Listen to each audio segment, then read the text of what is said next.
You're listening to CFRN, the Christian Financial Radio Network.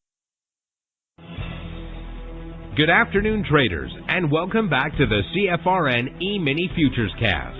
This is the daily broadcast of Indeterminate Length, where we discuss all things Emini, along with some really big ideas on the finer points of trading gold, bonds, crude, sugar, the euro.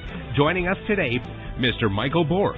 From our trading desk in Chicago, Mr. Burton Schlichter. Now, to get things started, let's go to our host and founder in Studio A, overlooking South Mountain, America's largest city park. Here's Dwayne.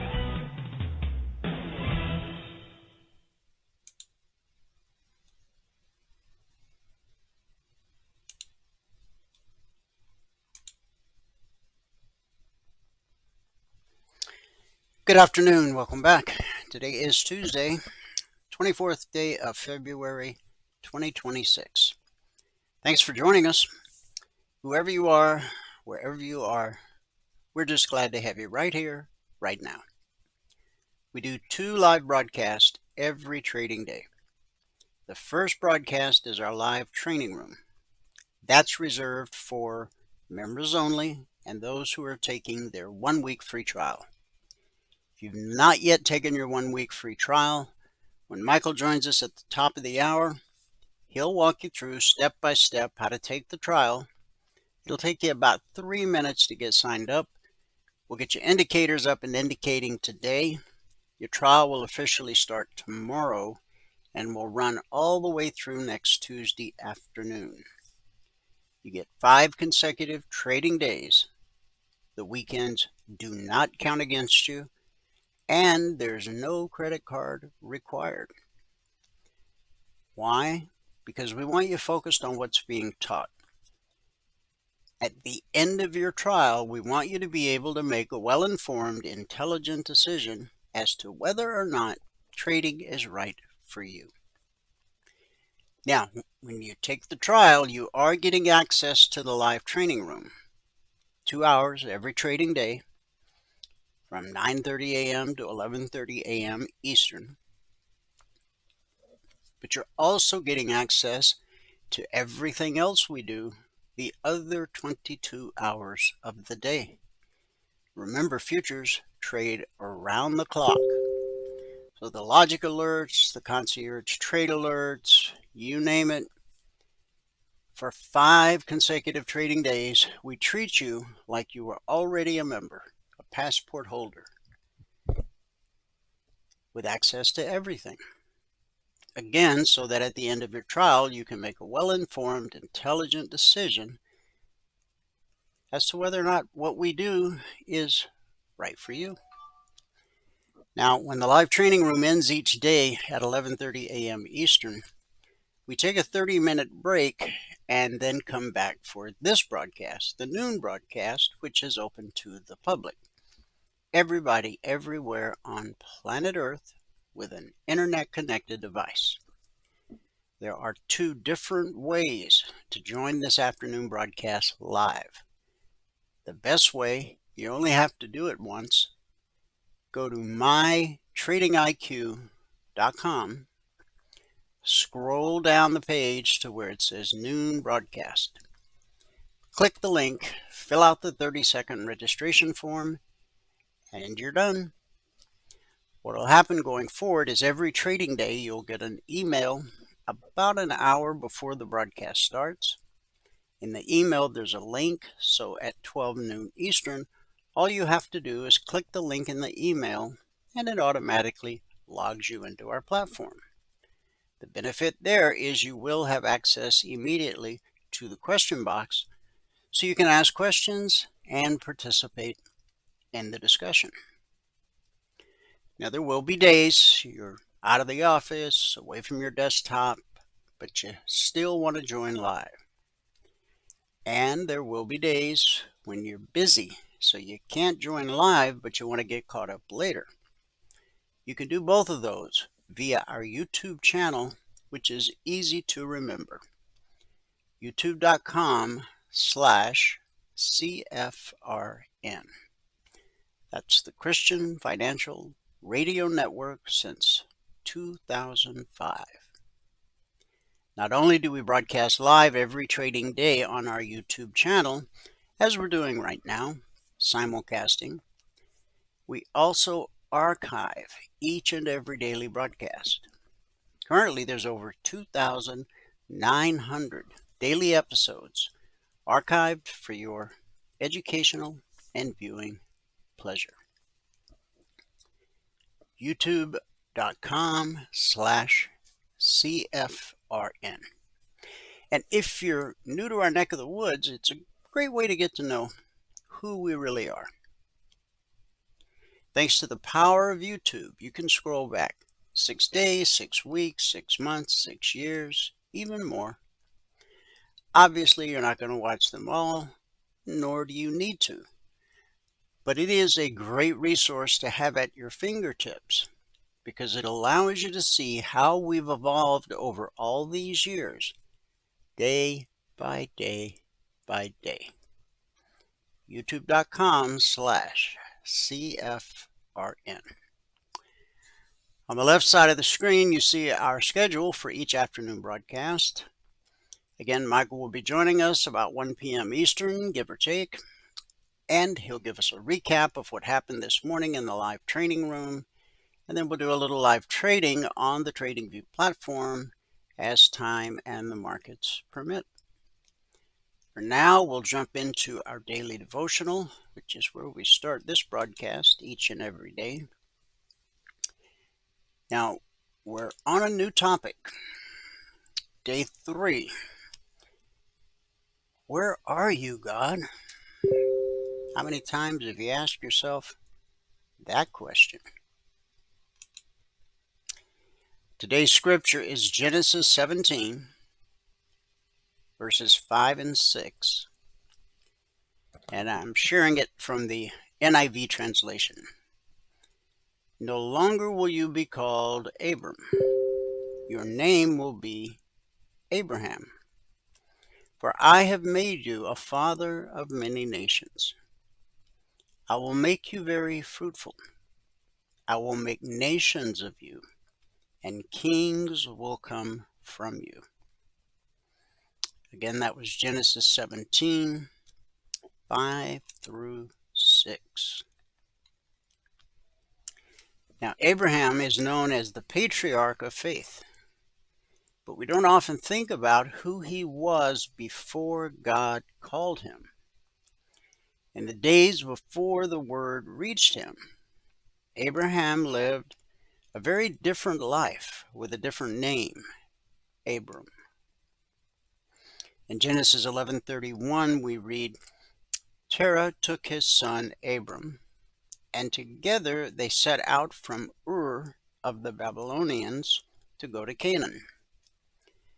Genesis tells us that Abram came from Ur, located in modern-day Iraq. This bustling, sophisticated city in ancient Mesopotamia was a major center of moon god worship, serving a pagan deity literally named Sin. True story.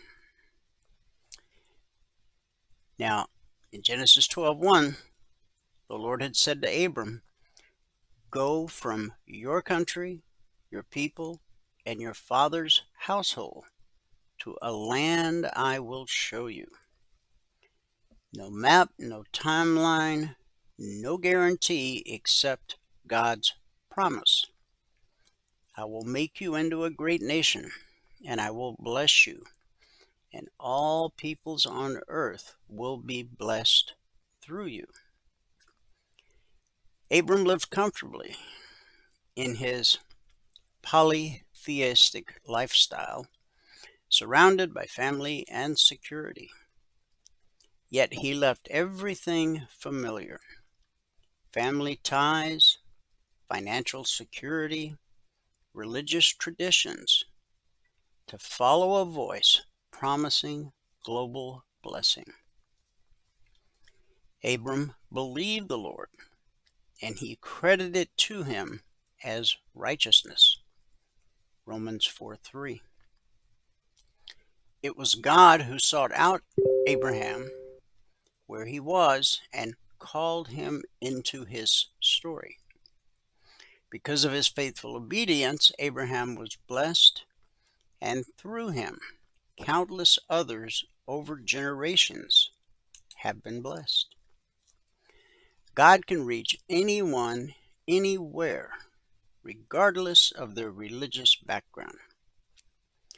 When he calls you, he has the power to break through even the most established destructive cycles to start something new.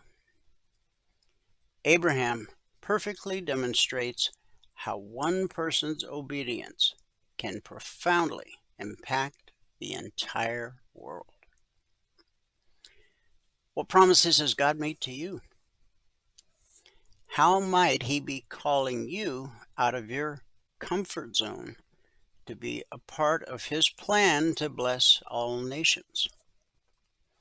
Like Abraham, your faithful response could launch blessings that reach far beyond what you can imagine. The same God who called Abraham from Ur is still calling people today to leave their families, territories, and trust his global purposes.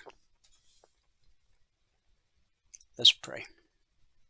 Heavenly Father, thank you for the promises you make and the purpose you place within us. Just as you called Abraham to be fruitful, help us live into the calling you have given us. Multiply our faith, bless our lives, and use us for your greater plan.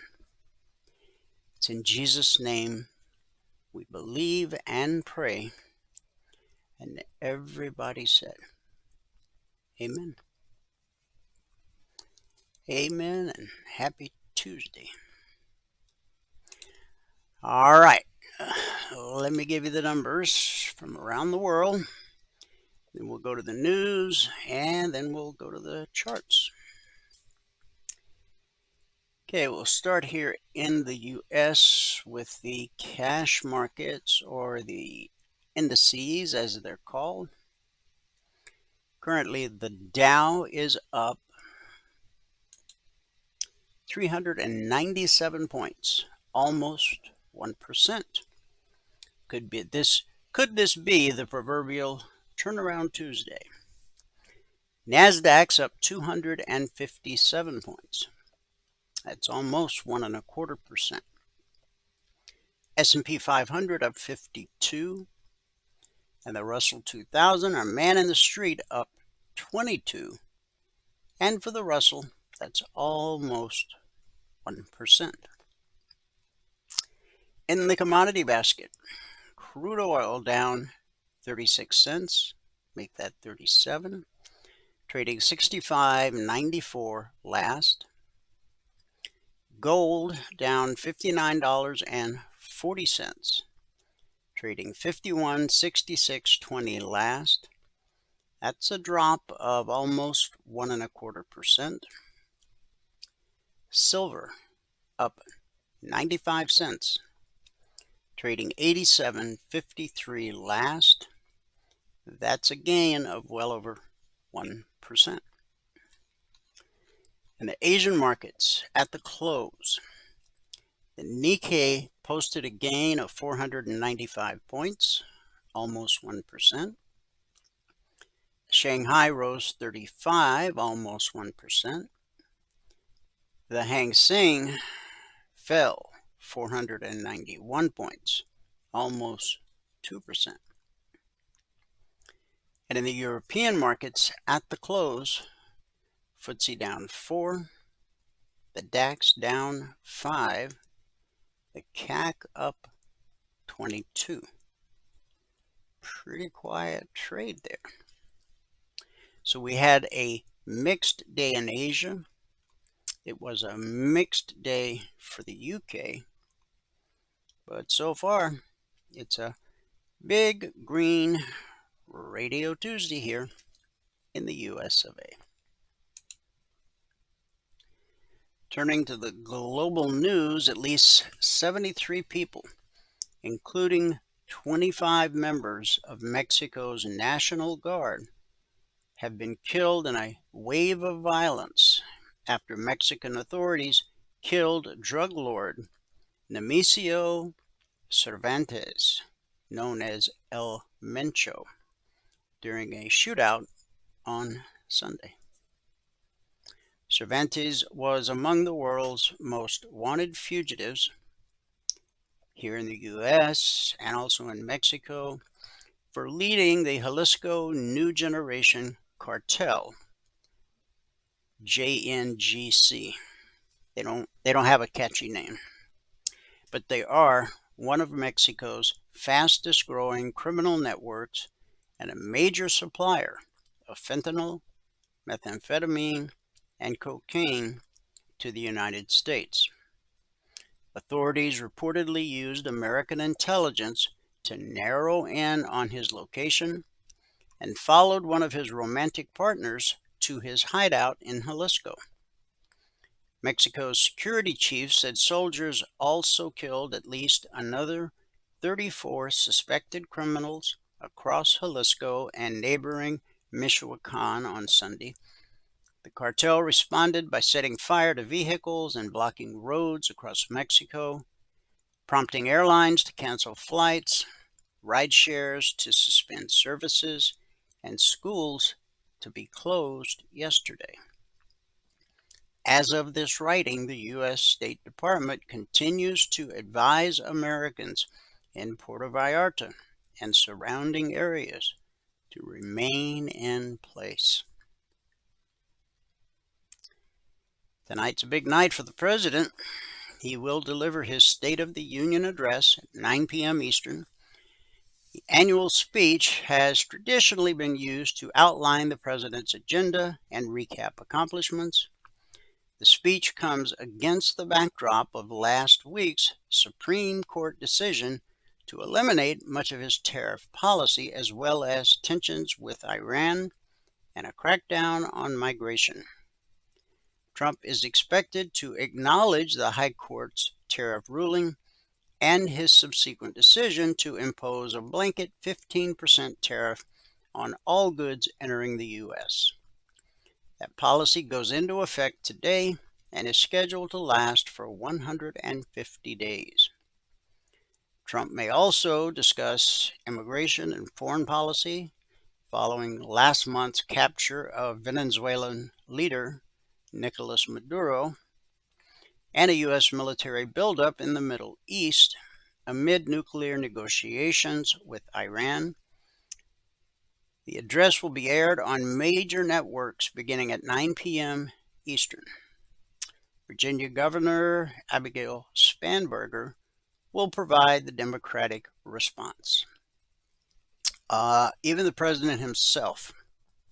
Now, we know that he's given to giving long speeches, but he has let us know that tonight's going to be a really long speech. So we'll see how it goes. There will be some antics. I'll talk more about that in just a little bit. But keep in mind, this doesn't start until 9 p.m. Eastern, which for those of us, the West Coast and Midwest, that's not so bad. But for those on the East Coast, this thing could run till midnight, potentially. I think a typical State of the Union runs maybe an hour. A Trump State of the Union, an hour and a half. So maybe tonight we see a couple hours.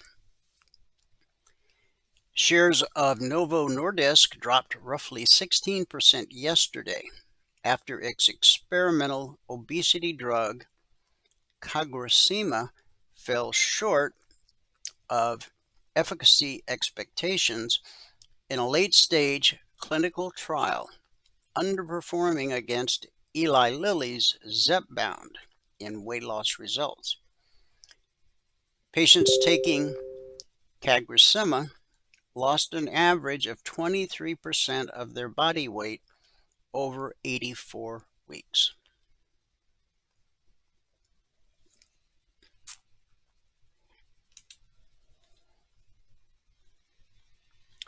Turning to Wall Street, Meta and AMD are entering into a multi-year agreement that will see Meta purchase upward of 6 gigawatts worth of AI chips as part of its massive AI build-out. As part of the deal announced today, AMD will issue Meta 160 million shares of common stock that will vest in a series of tranches if AMD hits certain milestones.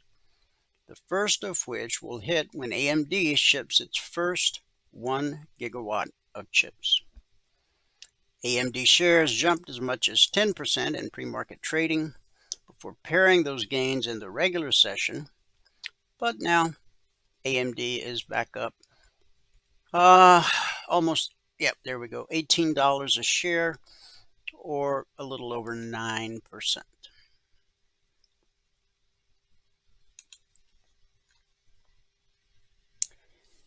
President Trump heads to Capitol Hill tonight to make the case for his new approach to tariffs. He will face an audience growing skeptical of his new trade policy. While Trump says he doesn't need Congress, the president has seen his support on the tariff issue seeping away, accelerated by the Supreme Court's decision striking down his sweeping emergency duties. So, for 4 years, we had a guy who did absolutely nothing but lay on the beach and allow how many millions of people to wander into America without being vetted in any way whatsoever. And then you bring in a guy who actually does what the other president said couldn't be done. He goes, you can't just close the border. And what did the president do on day one? He closed the border. It's pretty simple. It's kind of like you shut the door and you turn the lock. It's no more, no mas. The border is secure. We were lied to for 4 years. We were showed film clips that we were supposed to believe. But thank God for those independent journalists who actually went down and filmed in real time what was really happening. But guess what? Those who watch only the legacy media, all they ever saw was the lie. That's truly a shame. Then our new president brings in trillions of dollars of foreign investment, billions of dollars in tariff revenue, and the left and our Supreme Court says, no, that would be like the old America where we're the superpower, where everyone looks up to us and respects us and wants to do business with us. We don't want to go back to being that America. We want to go back to the Obama America, where he was on that endless apology tour for every success that any American ever had.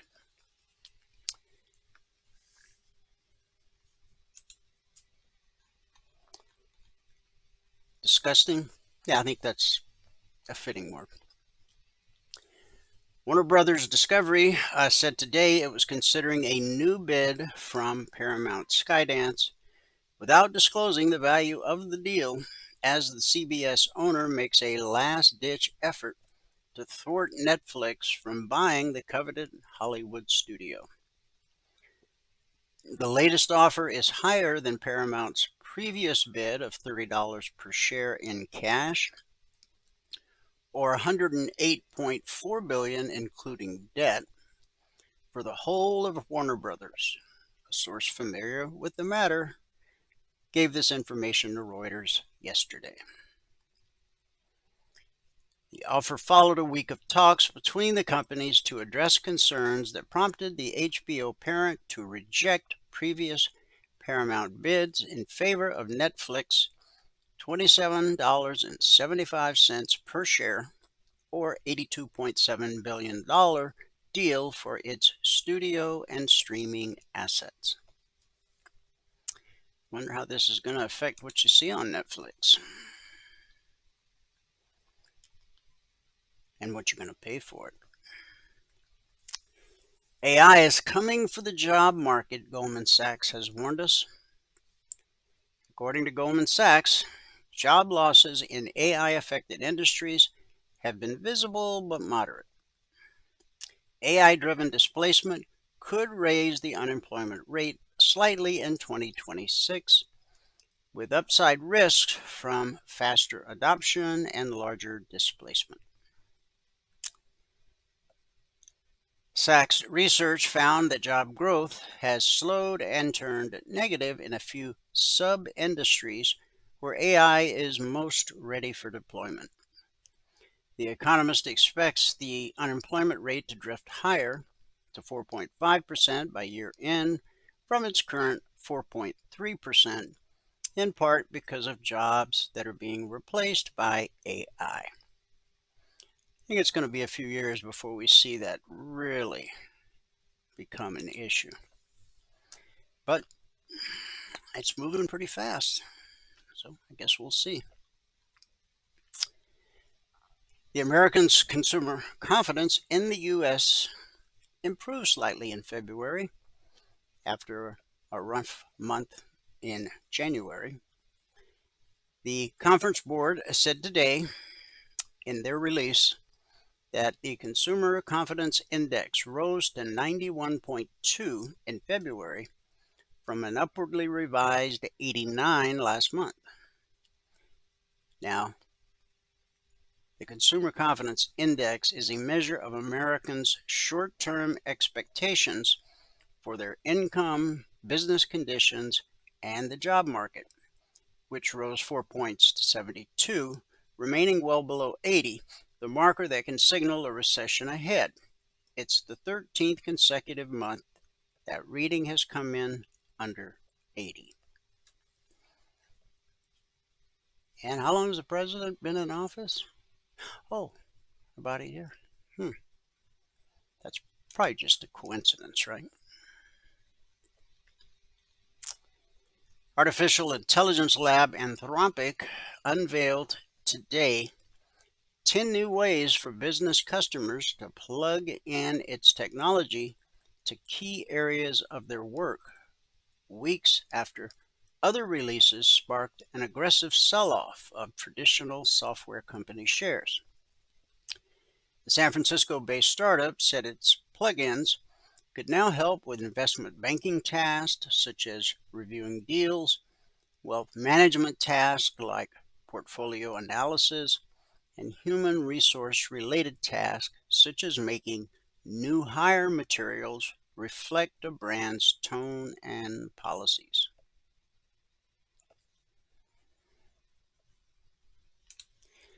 And last on the news front, as I said earlier, there will be antics at the State of the Union tonight. I'm sure we all remember Nancy Pelosi feebly ripping up her paperwork as she sat behind the president a few years ago. Abraham Lincoln, on the other hand, never delivered a public State of the Union address. However, he does know something about drama-loving Democrats spoiling a president's good night out.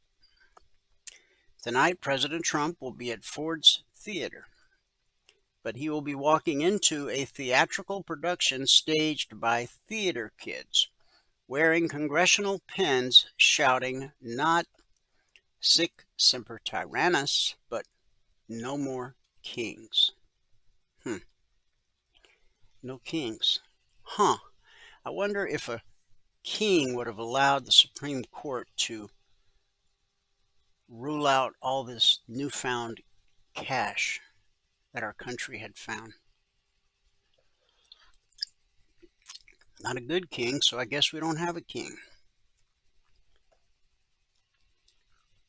One may say the comparison of today's congressional Democrats to John Wilkes Booth is cheeky and itself overdramatic, but does anyone really believe at this point that the Democrat vitriol toward Trump is any less intense than Booth's toward Lincoln? Has the assassination porn of recent years, the dogged determination to destroy the man and anyone even associated with him, not shown that? How about the acceleration of violent rhetoric against Trump, even in the wake of Butler, Pennsylvania, even in the wake of Charlie Kirk's public slaying? Do we expect it to slow even in the wake of Sunday's breach of Mar-a-Lago's security perimeter by an armed young man? The best we can do is tell ourselves, lie to ourselves, that they don't really mean it, that it's all a show. They're not Booth with a pistol in the president's box, but Booth in a production of Julius Caesar. Or more accurately, a farce. So let us see it as such. Trump will be at the U.S. Capitol to deliver his State of the Union. Democrats will be there to deliver performative, disruptive stunts for their radical base, fundraising coffers, and social media hits.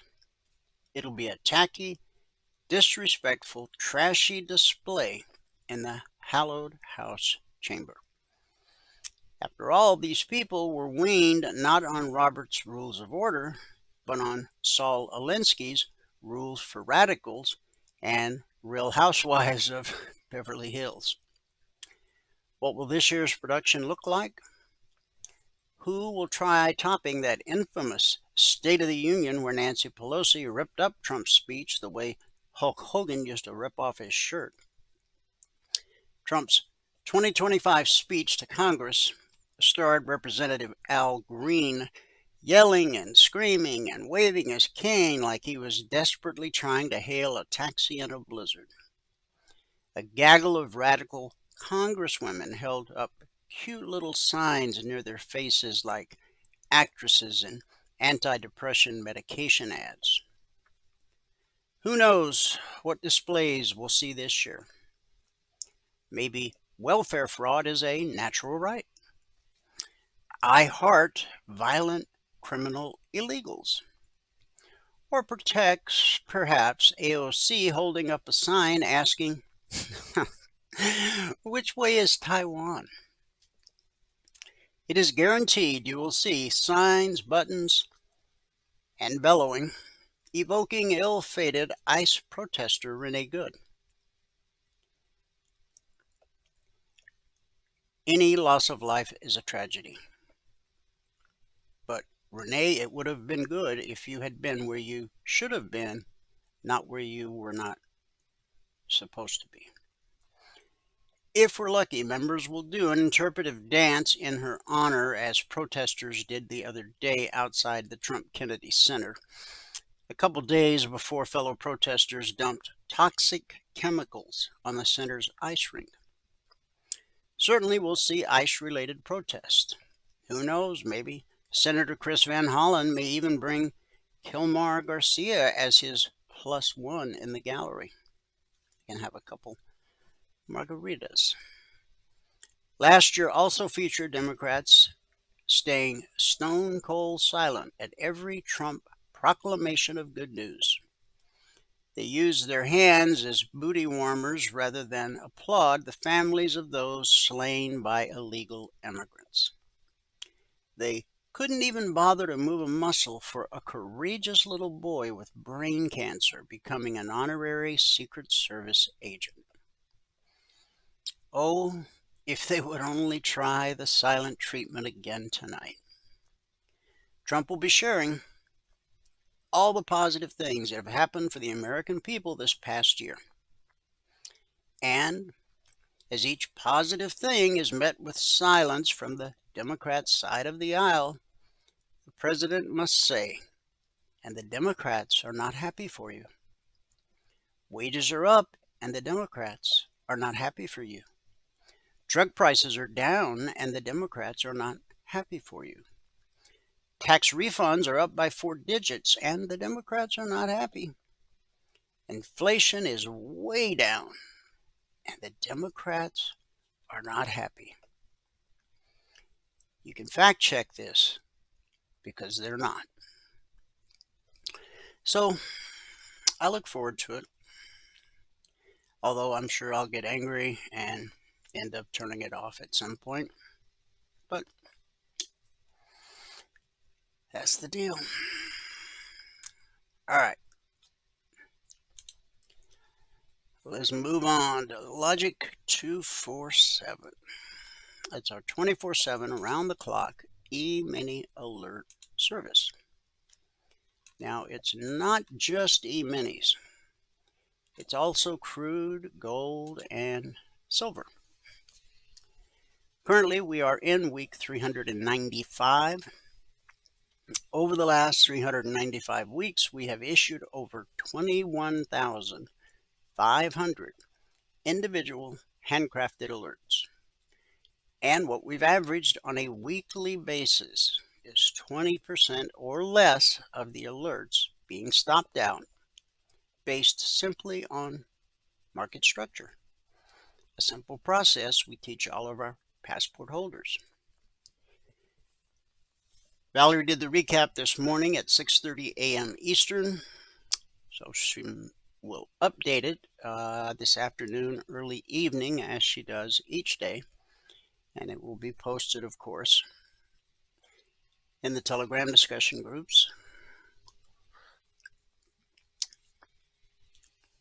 and in the Logic 247 channel.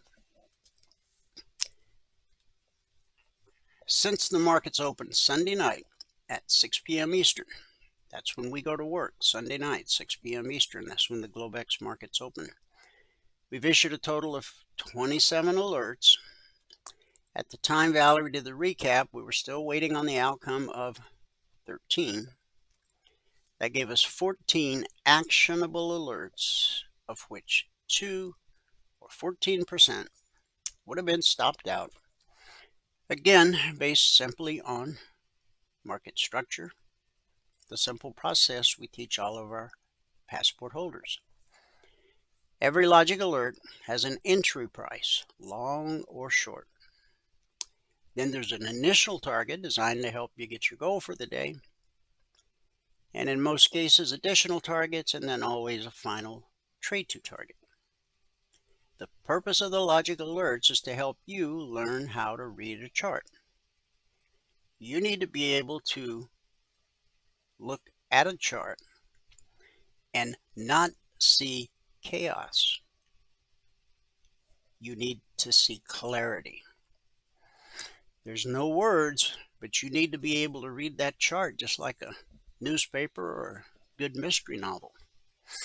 You need to be able to look at that chart and know where to anticipate potential resistance, where to anticipate potential support, and accept with grace that 20% of the time or less, the market's going to do something other than what you thought.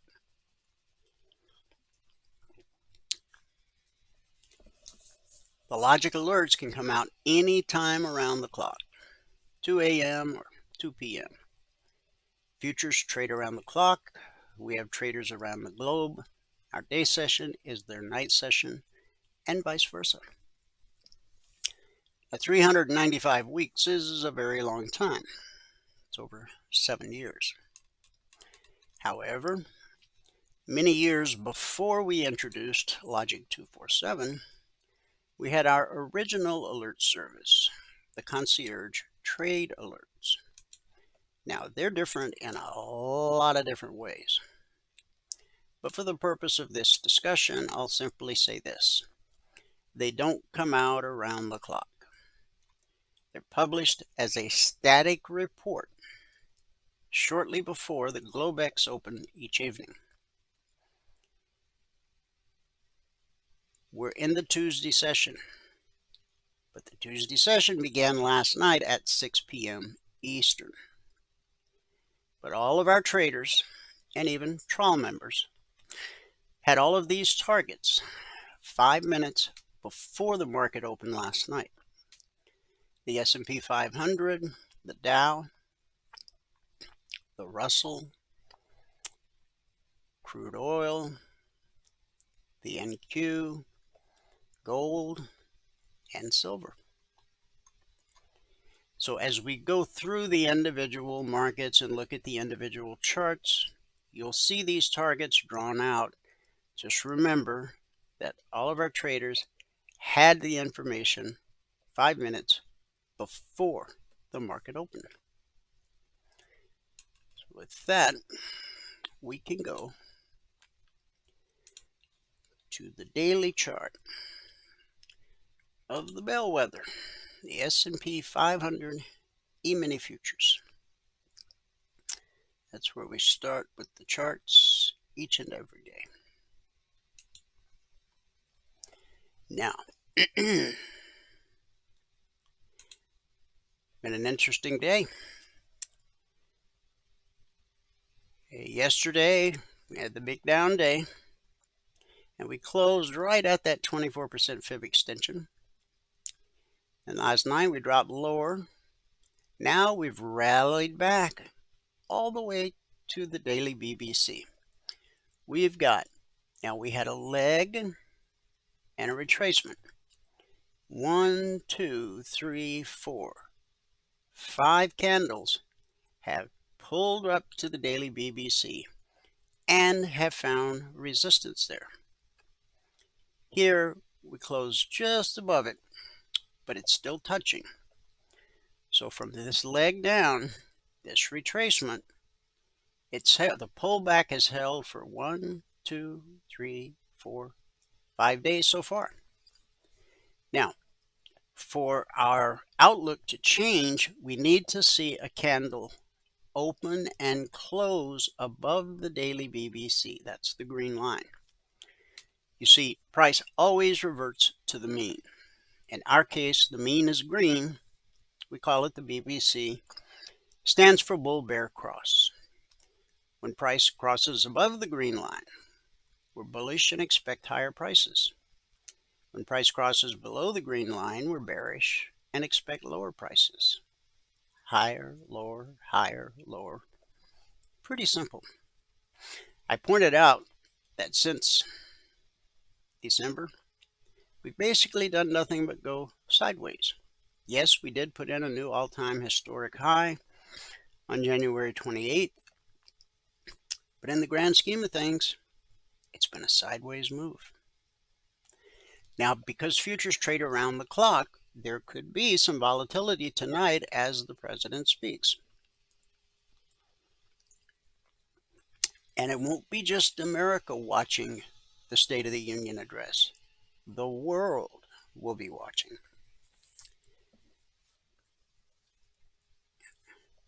Now, as I said, price always reverts to the mean. The pullback holds more often than it doesn't. Whether it's pulling down from above or pulling up from below, the pullback holds more often than it doesn't. But eventually we know that it will trade through. So for 1, 2, 3, 4, 5 consecutive trading days, we've been trying to trade through the BBC, and we've been unable to do it. Now, we had this one close here right at the 38% fib extension, but that's still a hold because the candle itself is touching the green line.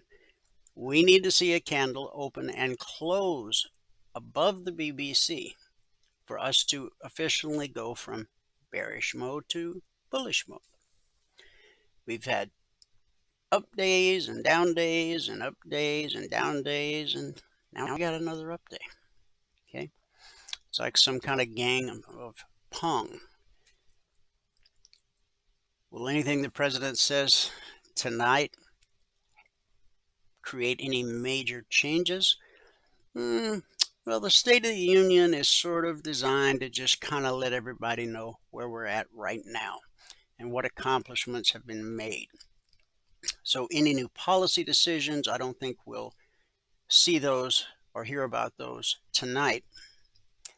I will say this, there has been talk of a potential mini strike on Iran just to let them know we mean business ahead of this 10 to 15 day window that the president gave them, I think, sometime last week.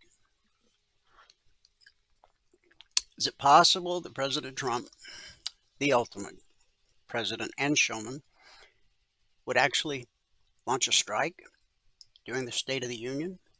I won't rule it out.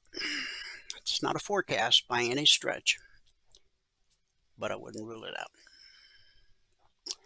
Okay. All the logic alerts and all the concierge trade alerts are created on the 30-minute chart. There's nothing magic about 30 minutes. It's just the time frame I chose many years ago. And they say if it's not broke, leave it alone. So that's what I've done. Now, the vertical line that you see here separates today, Tuesday. Here's Monday. And back over there, it'd be Friday. The horizontal lines that you see are the weekly trading zones. The weekly trading zones are published every Monday morning at 6:15 a.m. Eastern. Well ahead of the Wall Street open for the week. That gives our traders an opportunity to get them on their charts before Wall Street wakes up for the week. When price rallies up to a weekly zone, we expect resistance until proven otherwise. When price drops to a weekly zone, we expect support until proven otherwise. This was the opening candle last night. Now these targets, again, our traders had these targets 5 minutes ahead of the Globex open. So we opened below the BBC. But you see down here where red and falling turned to blue and climbing. Now, as I said, the pullback to the BBC holds more often than it doesn't. But eventually it will trade through. When you got this much blue and climbing chasing price up to the BBC, that's a pretty good indication that this time price just may trade through. And it did. And where did it find resistance? At the weekly trading zone, 6874/6875. When the market finds resistance, it's going to go look for support. So down we go to the short target.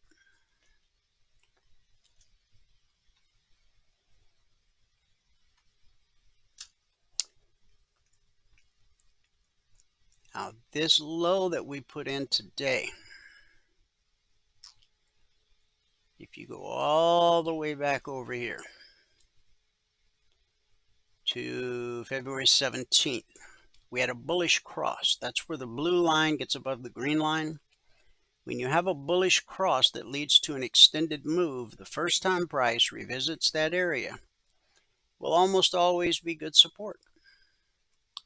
That's exactly where buyers came in, and they've now reversed yesterday's sell-off, not completely. Okay, this was yesterday's high, up at 69.30 and a quarter. And we're sitting right on the zone right now, 69.03/69.04. One of three things happens when price encounters a weekly trading zone. 70% of the time it's consolidation. 20% of the time rejection, 10% of the time the slice. On the Dow, here's where we opened last night. We're below the BBC, but we got blue and climbing below us. Obviously, red and falling is bearish. Blue and climbing is bullish. Now, on the way down yesterday, you see how the black step line and red and falling were running parallel to each other until this point. When that black step line crosses to the right side, see, it's on the left side of red and falling. Now it's on the right side. What do we expect? A retracement to the BBC. And there it is. So we consolidated for hours right at the BBC. And then we reached up and touched the zone at 490.15/490.20. And then we did it again. And then we did it again. And then finally, we managed to trade through. This was off the 9:30 Wall Street Open today. We traded through and we hit the long target. Now that high right there, as you can see, is exactly that high right there from yesterday. That's market structure. Okay. Now the long target was based off right here. You see where you got a wick sticking down and a wick sticking up. Put your crosshair right between the two. That was the long target. We hit it, pulled back to the zone, and hit it again. And then we pull back to the BBC, to blue and climbing, and we hit it again. We came real close to the short target. We didn't quite make it on this move right here. This was off the 9:30 open. The low was 48,801. So we missed it by 21 ticks, it looks like. Okay. Support to resistance. Notice the black step line is getting ready to cross blue and climbing. If we continue consolidating sideways, the step line will cross and you'll see price, in most cases, retrace back to the BBC. The pullback holds more often than not, but eventually it'll trade through. Keep that in mind. The Russell opened here and just basically flatlined until the 9:30 open on Wall Street, at which point we ran up and hit the long target, but we closed that 30-minute period right at the weekly zone, 2643/44. And then the next 30 minutes took us here, and then the next 30-minute candle completed the move right up to the weekly zone. But we failed to take out yesterday's high. Okay, that's bearish. See, this, when this candle opened, it was green up to the zone. But once it hit resistance, it had to go look for support, which it found at the top side of the long target. We've pulled back to the zone, and we're now making another run. Look for potential resistance at 2660. At the high of the day, 63.5. The zone, 64.65. Yesterday's high, 66. On the NQ, we opened right at a weekly trading zone last night.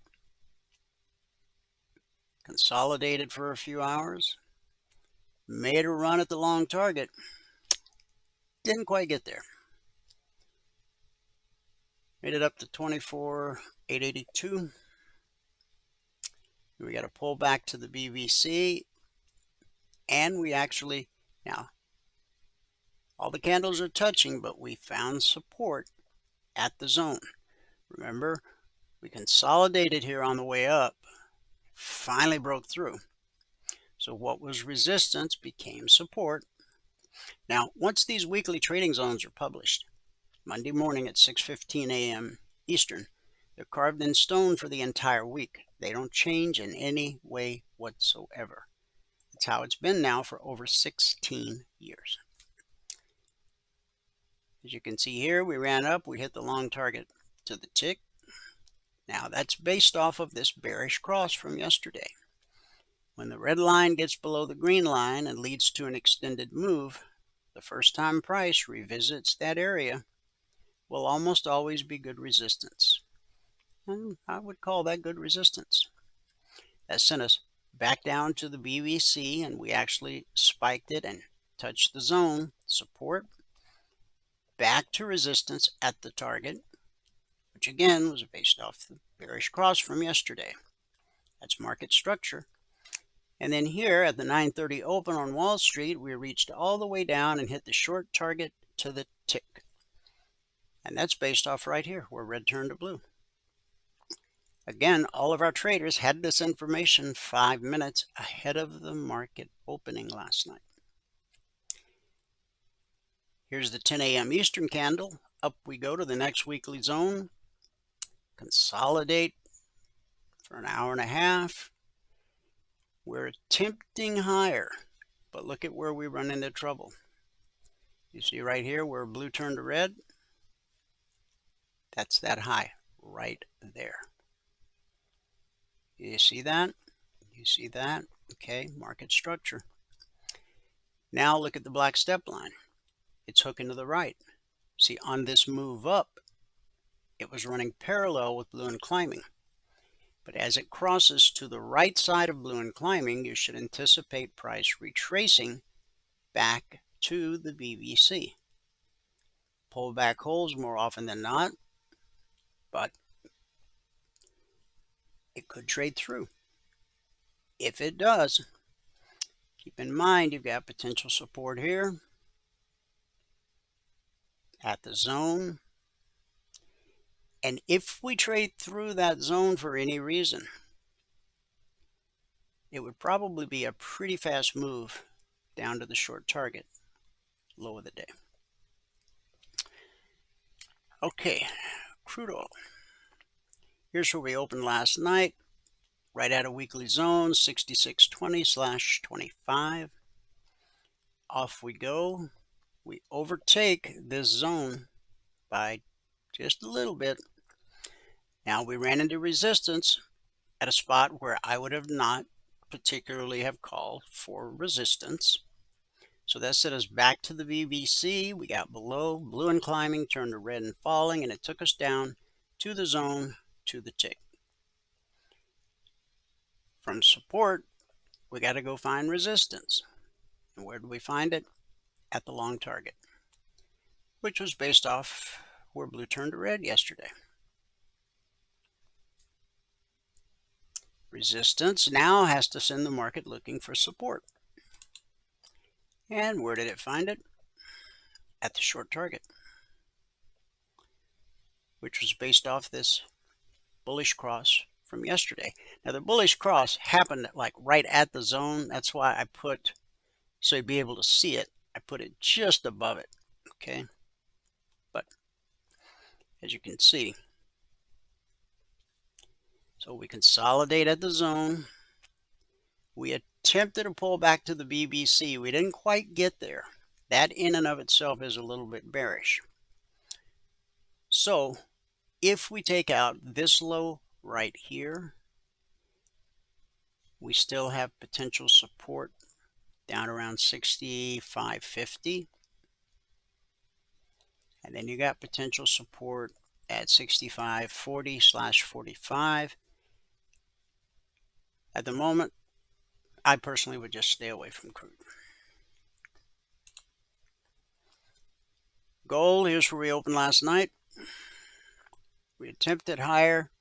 We got really close to the long target. And then we faded.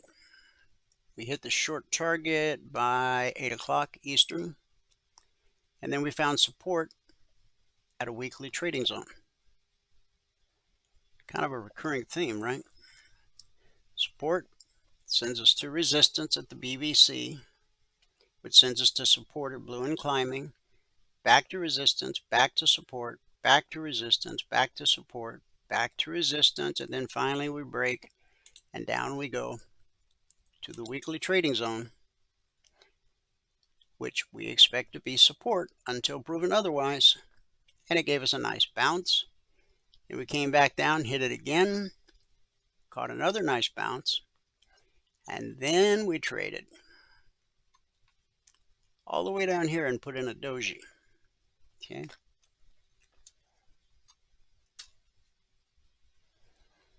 Now this low right here, you see this wick sticking up, this wick sticking down. Buyers came in just a few ticks early, drove us up. The black step line crossed. We're now back above the BBC. Now potential resistance is the underside of the short target. And then this string of highs right across here, 52.05, and then the zone 52.14. And last but not least, silver. Here's where we opened last night. And we dropped to the short target by 8 p.m. Eastern. Support sends us looking for resistance. We basically got back to the first 30-minute candles high. Now you only need 2 pennies in silver to get your goal for the day. So back we come to the BBC. Blue and climbing turns to red and falling. That sends us all the way back down to the short target. And then some. Okay, but not this low. Now, buyers came in here. They've driven us back up to the BBC. We get a retracement. Red and falling is turned to blue and climbing. You've got potential resistance here. You've got a double top here. And Michael is here. So let me find him and hang on just a second.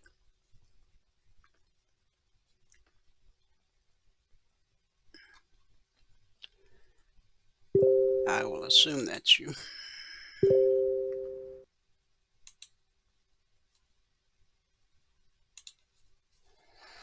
All right, Jake. All right, that is me. Yeah. I don't know why it comes in as Jake all the time. I don't know. But anyway, that is me. Okay. Here we are. All right. All right, guys. Michael's going to give us a recap of what happened in the live training room this morning, and then a little live trading as time and the markets permit. Yes. Here we go. Here we go. All right. There we go. Looks good. Excellent. All right. This one way over here. And this one right here. Here we are. Good afternoon, everyone. Today is Tuesday. Today is Tuesday, the 24th day of February, 2026. Now, if you have not taken a free trial with us and you want to, go ahead to mytradingq.com, click on the purple button. When you click on that, it will bring you to this registration page where all that we ask for is your name, your email, and your phone number. Down here at the bottom gives you TradingView login ID. Okay, when you give us that, we'll be able to get the indicators indicating on your desktop. Okay, that is all that you need to do. Yes, results. We had pretty good results today. Pretty good results today. Here we are. Pretty good results today. Let's see. If you're going to read the spreadsheet again, I got to say this again. Scroll up. If you're going to read the spreadsheet, you have to read all the CFTC risk disclosures down at the bottom. Today's the 24th day of February, 2026. We're up 107 on the NQ, which was the high of the day, 66 on the Russell, which was the high of the day, 23 on the YM, which was the high of the day, and 11 on the S, which was the high of the day. So this is as high as we got today. $1,117.50 is what we ended up with, and that was as well as we did this morning. Today, though, it took 8 minutes and 7 trades to get to the goal for the day. The marks were moving around really fast, and I had some small trades, a few small trades, and then I had one big one on the NQ. That's how we ended up with $330 per contract. It took 48 overall trades with 4 stop-outs today, so 91.67% of our trades today were break even or better, which is a really good number. And I didn't fix that other thing. I ended up in a meeting that I should have been 5 minutes and it took 20. Anyway, on the month, we're at $18,765 over 16 trading days, averaging $1,172 per contract per 2-hour trading day. And down here at the bottom on the year now, we're at $41,790 over 34 trading days, averaging $1,229 per contract per 2-hour trading. On that number there, we want to keep it over $1,200 all year if we can. At 2420, we didn't, we took a little longer to get the goal, but we had a big number when we got the goal. So that probably added to the 2420 hourly rate. On the year so far, we would have had to work 3.38 hours to get the goal. If you added 1 contract per month, you'd be trading 2 contracts right now. If you did everything exactly like I did, you'd be up $7,987.50 gross, averaging $2,360.84 gross. Okay, that is where all that would be. Now, let's get into the turn this around because I had it turned all the way the other way. Here it is. Right. Now, the first few trades on the Russell, I kind of messed up, and it was moving so fast I didn't have time to draw all the arrows in. So I'll tell you what the first few trades were, and I don't know where I started, at what level I started drawing the arrows, but see through here, the first few trades, we had a +1, then another +1 that got us to 2, and then a +10 that got us to 12. And then, let's see, we stopped out there. So from 12, we went to 13, and from 13, we went to 14, and then we had our stop outs from right here. The stop out brought us down to -1, and now everything after that I have correct. From -1, we had a 10-tick trade that went to 9. Then we should have had a +1 right there, but we ended up with a -1. It went down to 8. And then we should have had, we went to 11. So we went from 8 to 11, but this should have been a +10. No, should have been a +1, but it ended up giving me a +3. Is that right? No, somewhere in there we had a +3 that got us to 11, and then this should have been a +1, but it gave me a -1. So we went from 11 to 10 there. Then we had a big trade right here. We went from 10 to 31, then 31 to 36, and 36 to 37, 37 to 42, 42 to 56, and finally 56 to 66 right there at the end. And that was it for the Russell. Now, if we go right to the end here right now, we don't have any trade on the Russell right at the moment. Okay. Do we have trades anywhere? The ES is almost going to trade, and the NQ is almost going to trade. So let me see if we can just get those trades ready to go. Okay. If the ES gives an up close, that'll be a trade. If the NQ gives an up close, that'll be a trade. Let's look at the YM right now. Okay. The YM right now, and we'll go back to the beginning on that. Control and back. Now, I had the same issue with the YM in the morning. The stop out part to work off of. I do have that weird one right there. So I can tell you, going backwards from that. Okay, so there's only 1, 2, 3, 4, 5. 5 trades backward from that. 1, 2, 3, 4, 5. I guess I do have them all on here. Okay. So for the YM, we started out with a +4 somewhere. Yeah, we started out with a +4. And then from 4, we went to 5. From 5, we went to 7. 7, we went to 9. 9, we went to 14. And then this right here should have been a +1, but it ended up being a -1. It went to 13. And then went from 13 to 14. A whole bunch of things in there that I don't have in here. Then we stopped out, went from 14 to -1. Then from -1 to +4, so that was a 5 tick there. Then 4 to 5, so that was a 1 tick. Then right here, there's a whole bunch of trades in here that I don't. Okay, so all these right here. This is where the YM went. 4 to 5, 5 to 7, 7 to 9, 9 to 14, 14 to 13, 13 to 14, then 14 to -1, -1 to 4, 4 to 5, 5 to 11, 11 to 12, 12 to -3, so I had 2 stop outs. -3 to 7, 7 to 10, and 10 to 23. Okay, so the last trade in here was a 13 tick trade right here. And that was it for the YM. Now, I have the ES, okay. The NQ and ES both triggered those trades. Okay, so this is the ES and the NQ. This is +10 on the NQ. I'm going to go to even more. I think. Isn't that +10? Oh, no, it never filled on the NQ. Okay, neither one filled. Huh. All right. I'm sorry, the NQ didn't fill. Let me cancel the NQ then. Let's just look at it really quick. Okay. The ES did fill, but it didn't give enough close. The NQ never filled. So the ES looks like I just stopped out, but I shouldn't have had a fill on that. Let's say the order in the wrong place. Where is ES stop now? That's the NQ down. Hang on. Let me find it. Here it is. Right here. So I did fill on the ES. All right. So I had to have had the order on the wrong place. Well, it could still be a trade here. On and up close, it could still be a trade. And well, we're on the ES right now anyway. The YM we ended up with +23. Okay. And the S is what we're on right now. Getting up close on this bar, it'll be a valid trade, and we'll be in it exactly the right place. Let's hit control and back.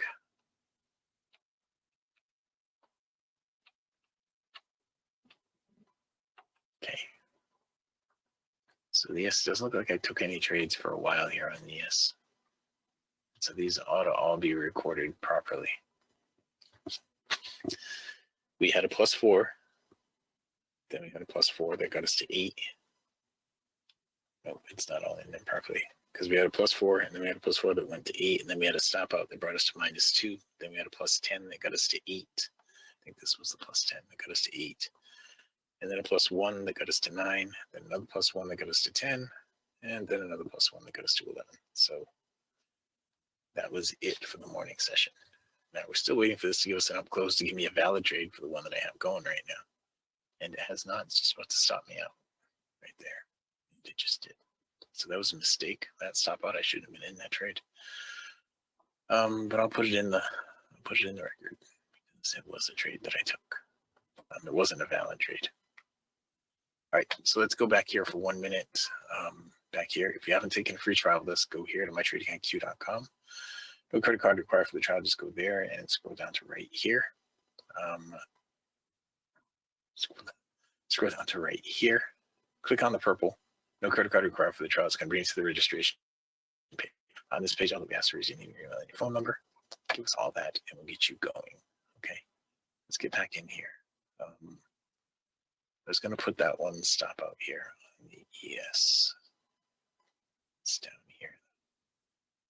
Okay, now how much time do we have? We have 16 minutes. I said that. I did all that stuff fast enough that we have 16 minutes. -8. Now that shouldn't have been a stop out, but it was.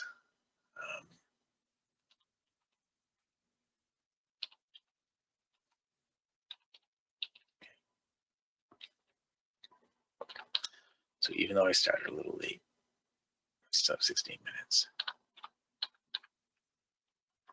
Okay, and I did not fix the. This is 52. Okay, I did not fix this. I don't know why I'm having such a hard time with this.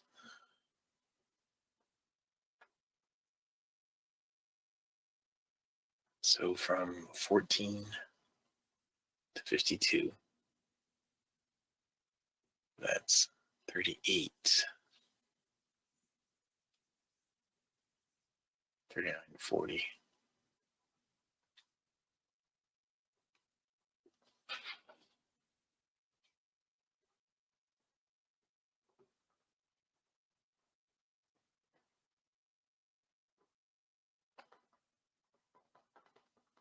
So I only have the reason it's so mixed up is because I only have time in here for.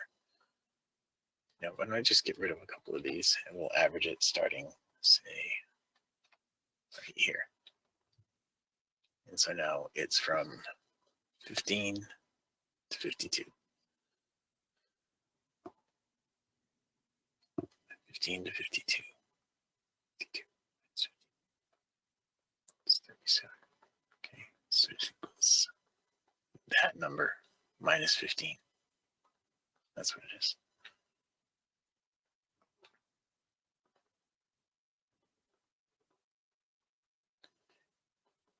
Equals, what is this? T 5537 minus 15.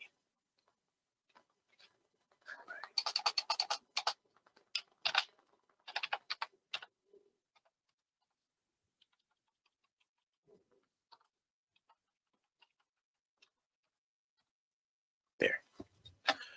14.56 minutes. That's what it is. All right, that number should stick. So let's get in here and trade some more. Sorry, I had to go through that with you. I meant to do that during the break, but something else came up. All right. Do we have any trades right now? We do not.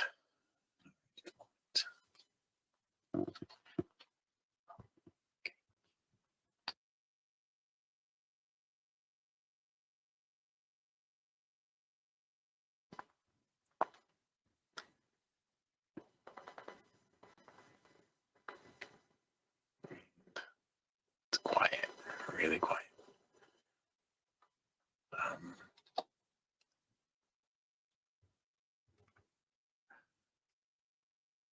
13 minutes.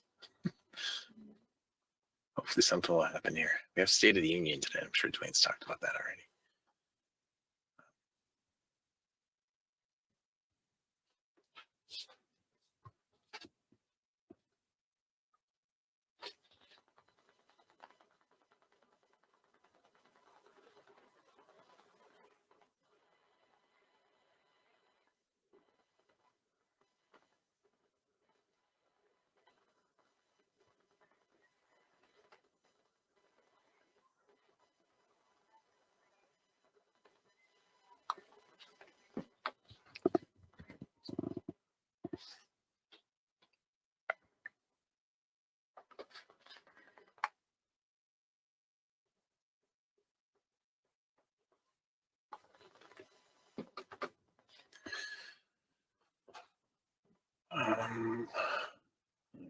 Let's go over here for a second.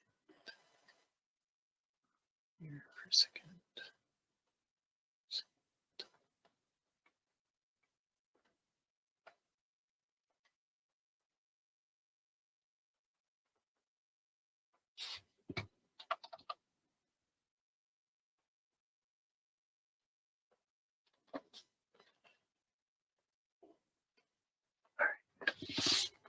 So I'm hoping we're going to have something here on the NQ.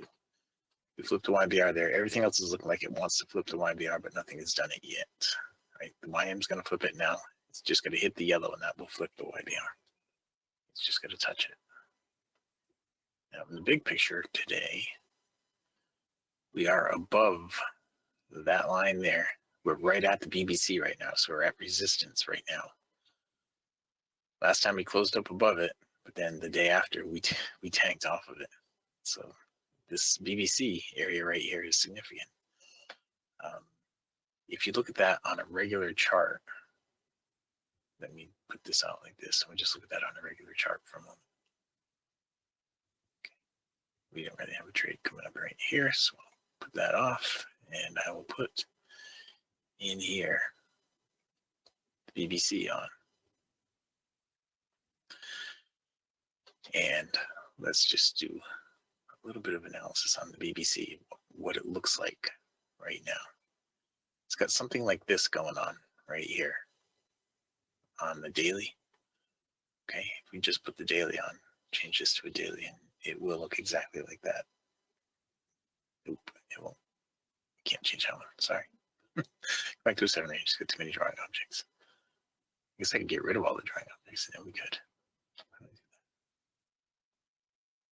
remove 162 drawings. Change this to a daily. Okay. So we have a red background here. So it's suggesting it's going to go down from here. But this is kind of similar to what's going on right now. If you just had this information to look at right here, this is kind of what we have going on. We're right in this kind of junk right here. Okay. The difference is that we're below the YBR now on the daily. We're below the YBR, so it's suggesting it's going to go down. But if you look at this without the context on it, or without the color on it, it's similar to what it was back there. You see how all these little highs right here, they started to taper off right here. Now this is moving down.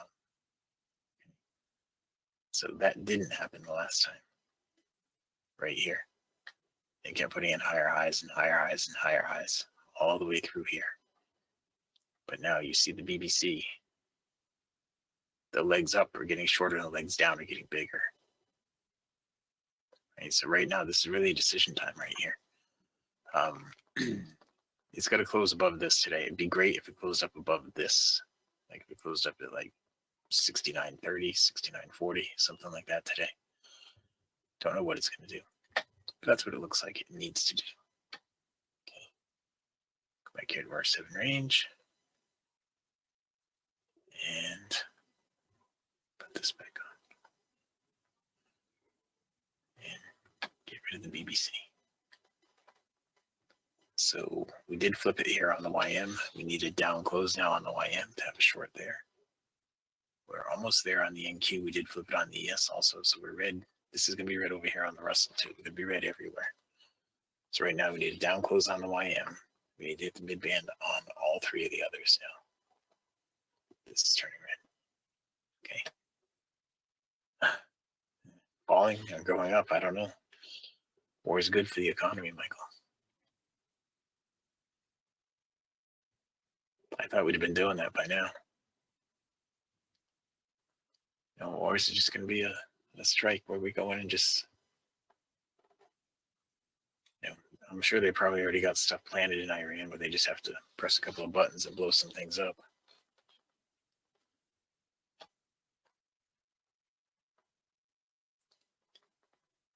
Is it going to be a precision strike, or are we going to actually go in there and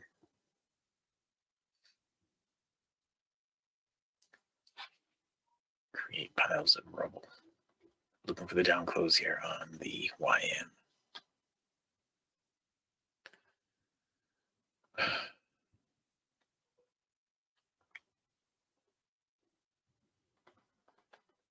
All right, now we've hit the mid-band here, but the mid-band's not flat right now. You see it. So that means we're going to have an up close followed by a down close on the Russell. And we need that anyway to get into the overbought. Find the down close here on the YM. The NQ didn't end up giving it to us. And it's 124. We only have 6 minutes left. Okay. YM. Stuff just went to break even. I hope we get more than one take out of this, because we're way down on the ES right now. This is what I was afraid of over here on the Russell. It was going to give us a down close right there. So we're pretty far away from our trade right now on the Russell. Okay, the YM should get down to 49.52 down here. Where should get down to?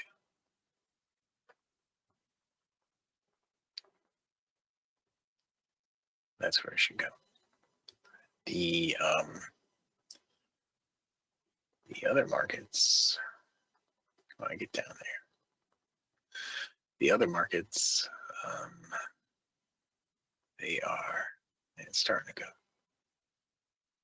Yeah, the markets are tanking. They need to pull back. Now that they've gotten into the oversold again, they all need to pull back. None of them came out. Well, this one came out of the overbought, but it wasn't off the mid-band, so that's not a trade. But right now, we're waiting to see what the YM is going to do. It's the only trade we have, and that was barely even a trade. It didn't hit the mid-band. It was right up above it. It's going to take us all in one tick. One tick, and cancel that out of the order before it gets filled. Okay, so 1 YM. 1 YM. 2.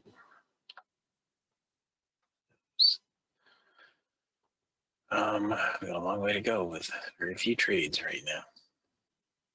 And only 4 minutes left. I don't know if we're going to make it back. That ES stop out on that mistake that I made. It's going to mess things up on me today.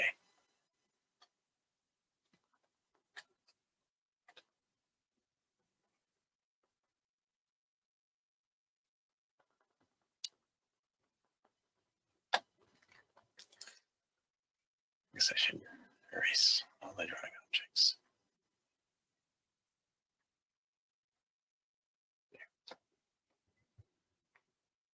Those drawing objects take up memory.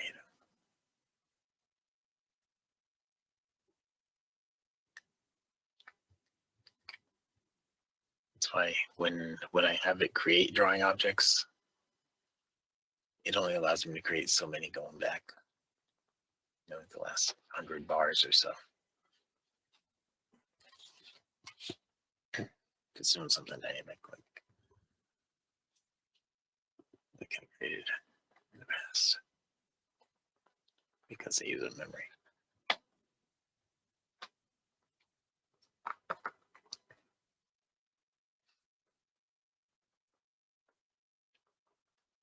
All right. Nothing. This needs to get into the overbought. This needs to get into the overbought. This needs to get into the overbought.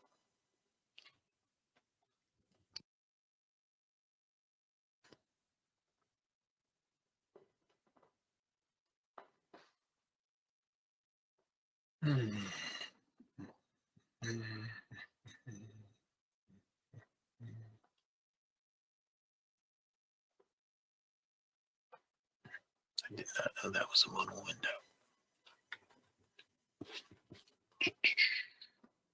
For all these years.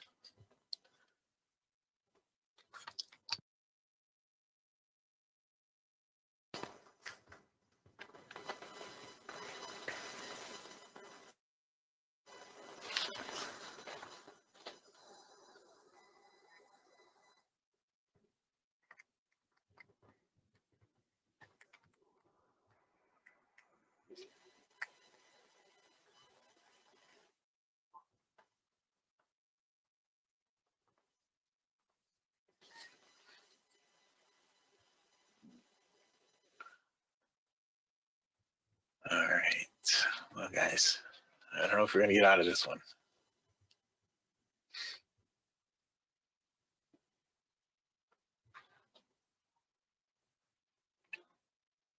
I think we're going to bring the average down a little today. Because that mistake. But that happens. Overall, we're still up on that day.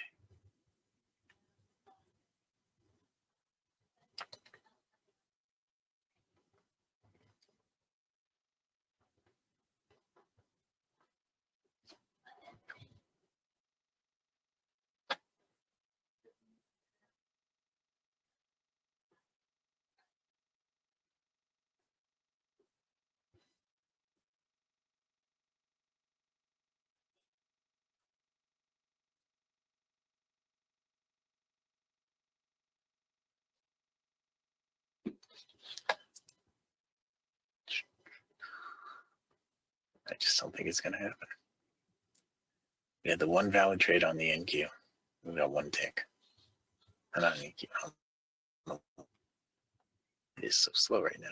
This is like the complete opposite of what it was in the beginning of the morning session. It was crazy.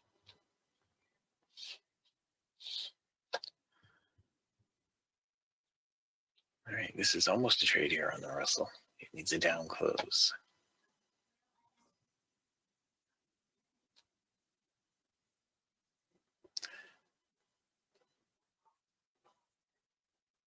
But you know what? I ran out of time. It's choppy, and I don't know that I need another trade anyway. It'll take another 5 minutes for the trade to develop. So let's just say this. If you have not taken, well, let me go here for a second. Out here. I'm going to make this kind of an orange J. Okay. And orange is different color. There, we get that color. Minus 950, but that was because that was a mistake. But overall, the numbers, that's going to bring the numbers down. Of course. So our average 52 days, yeah. The average is, so let me just test this theory here. Okay, good. So over 52 days, we're averaging $153.46 per session in here. We're averaging about 14 and a half minutes per session. And today, because I had one trade that stopped us out $1,000, it was not even a -8, it was a -10. Stopped us out $1,250. We are -1,200 on this session. I made it orange because that was a mistake, so I'll remember it when I come back to it. If you have not taken a free trial with us, go here to mytradingiq.com. Mytradingiq.com. Click on the purple button right here. There's no credit card required for the trial. Now, the morning session results today. Oops. Hang on. Let me click on that. The morning session results for today. Well, Dwayne's going to ask me in a minute. So, with that, I'll just pass it back out to fabulous Phoenix, Arizona, in Studio A, overlooking South Mountain, America's largest city park. Dwayne, if you are ready. Yep. Okay. The MQ's about to give a trade that Russell never did. The MQ's about to, and that's it. All right. Recap of the morning session. Today it took 8 minutes and 7 trades to get to $3,300 with 10 contracts. Good job. Thank you very much.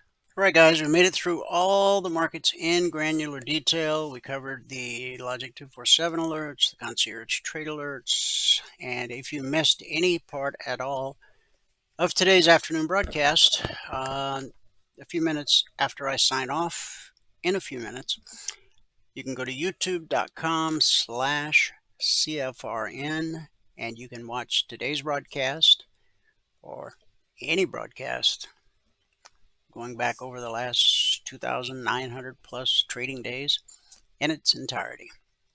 youtube.com/CFRN. Now, to become a member, email Valerie, support@CFRN.net.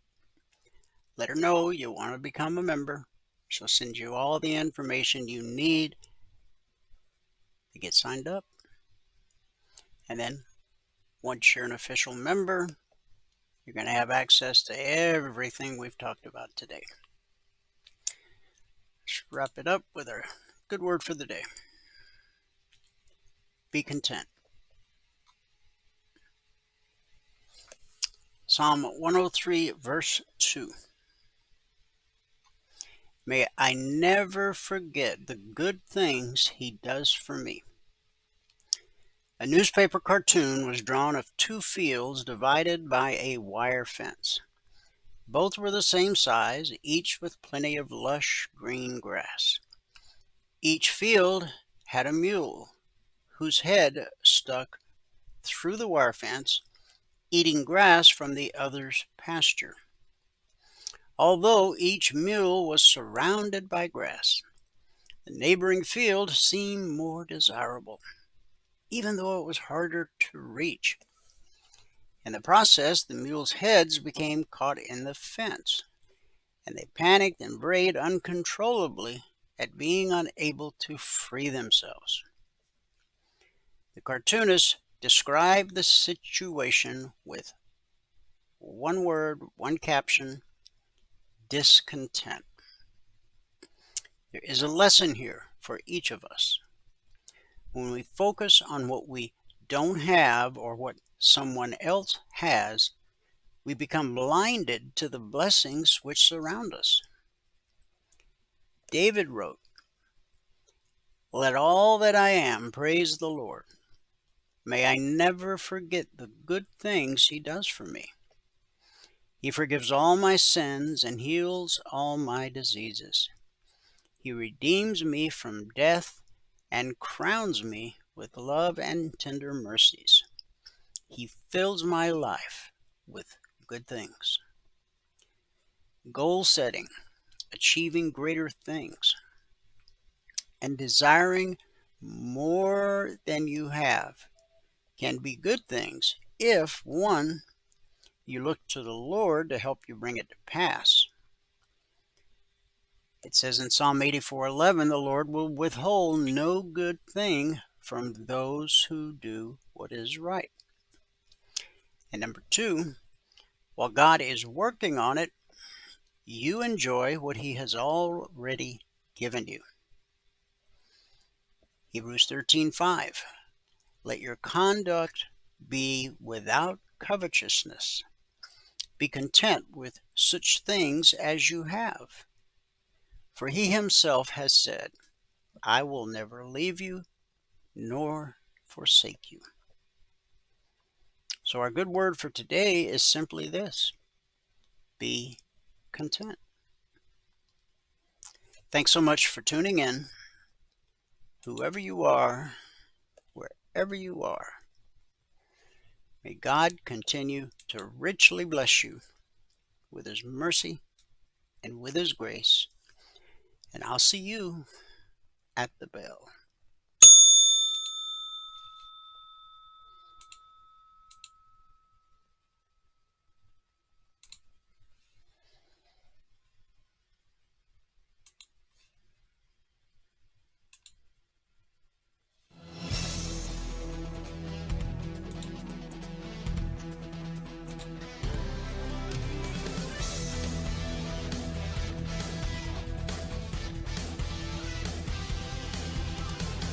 Remember this, there is no greater return on investment than to see a human life changed and given hope.